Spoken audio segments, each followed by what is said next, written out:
Welcome back, church. Thank you for joining me once again for our journey through Passion Week. Today we find ourselves on day 4, Wednesday of Passion Week.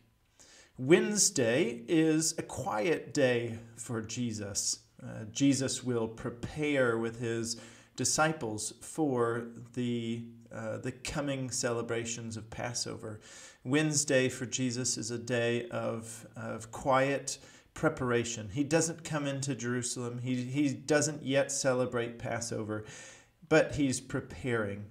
Wednesday is probably also the day when Judas sneaks away from Bethany, goes into Jerusalem, and arranges with the Sanhedrin to betray Jesus. So Wednesday is a day of preparations for the Passover and of Judas's betrayal of the Lord.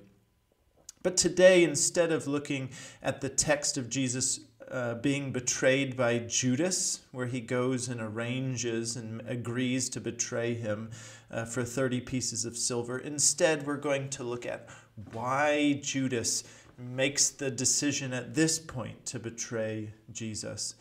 In order to understand this, it takes all of the Gospels to paint the picture, but especially John chapter 12, Luke chapter 22, and Mark chapter 14. Together, the Gospel writers present a picture, and this is the picture, that on Saturday before Jesus enters, on Sunday on the donkey, Jesus comes into Jerusalem on Palm Sunday, but the day before, Jesus arrives in Bethany, the place where he will spend the night on throughout the week.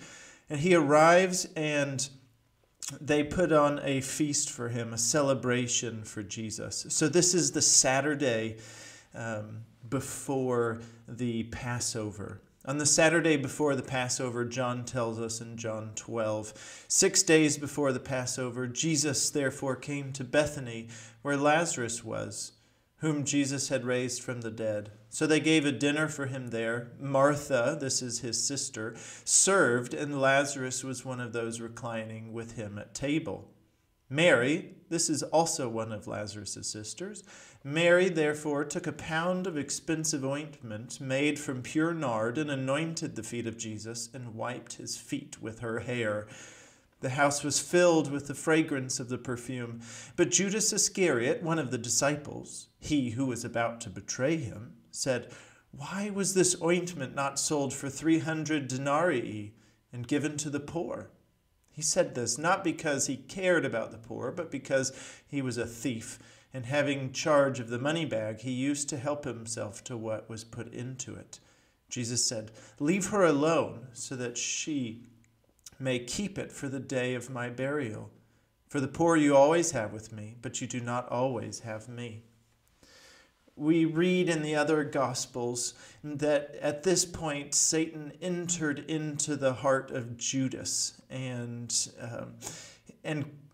worked in his heart, his corrupt heart, his unsaved heart. And Judas will respond to this act and make the decision in his own heart to betray Jesus, and he will look for an opportunity to do that. That opportunity will come on the Wednesday, the 4th day of the Passion Week that we're talking about. Judas will sneak away and will make the plans to betray him. Why this matters? Why is this important? Well, first of all, we need to see in the actions of Mary that Jesus deserves to be worshipped. And that's exactly what she was doing by coming to him and making an offering of this very precious thing that she had. And also by lowering her hair before Jesus. She's on her knees before him. She is coming to him as divine. She is recognizing that he is the Son of God, and she is conducting an act of worship to him. We need to see in this event that Jesus deserves to be worshipped, but he will be betrayed. Jesus deserves to be worshipped, but he will be betrayed.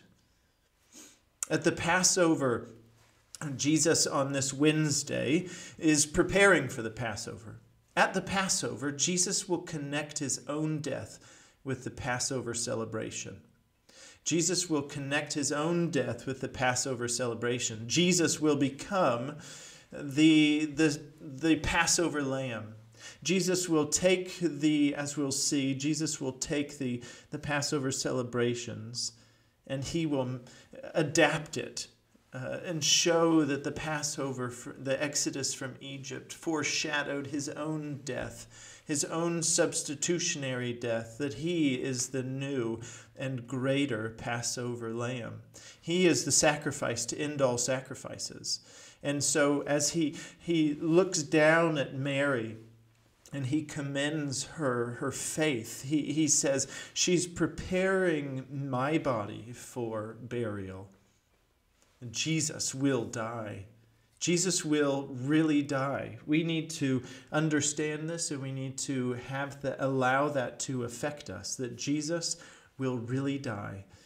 And he knows that. He, as I have said, has been moving the pieces around to ensure that he will die.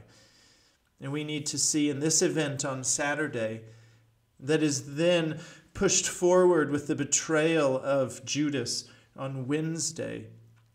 And then at the end of the week, when he will lead the soldiers to him in the garden, that Jesus is ensuring that he will die. Jesus really died. So what do we see on Wednesday? We see that Jesus is preparing for the Passover. And we also see on this day the plans in place, the horrendous, wicked betrayal of Judas, planned on this day, that he will look for an opportunity to turn Jesus over to the religious leaders. It's a dark day. It's also a day of preparations for celebration. It's a complex day and a complex week. Thanks for joining us on this journey. We are IBC Bonn, and I'm the pastor of IBC Bonn. If you want to find us, you can find us online and on YouTube. If you'd like to join us, we gather together each Sunday at 10:30 for corporate worship. I want to thank you and pray that the Lord would bless you this week.